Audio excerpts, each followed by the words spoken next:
ఒక దైవజనుని లేపాడు. ఆయన భక్త సింగ్ గారు దేశ దేశాలలో సువార్త చేశాడు, అద్భుతమైన సేవ చేశాడు. జాన్ హైడ్ గారి ప్రార్థన అది.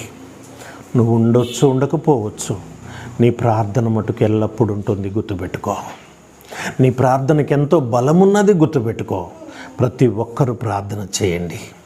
ప్రార్థన సూర్యచంద్రులను నిలిపింది. ప్రార్థన సింహాల నోళ్లను మూసింది. ప్రార్థనకు అసాధ్యమైంది ఏదీ లేదు. మీకు ఏ సమస్యలున్నా, ఎంత భయంకరమైన బాధలున్నా ప్రార్థించు, ప్రార్థించు, ప్రార్థించు. అయితే సాతానుడు చేసేదేంటి? నువ్వేదన్నా చేయగానే ప్రార్థన మటుకు చెయ్యకంటాడు. కనుక దయచేసి ప్రతి ఒక్కరూ కూడా ప్రార్థనను ప్రేమించండి, ప్రార్థన చెయ్యండి. దేవుడు అటువంటి మనస్సు మనకందరికీ దయచేయండి.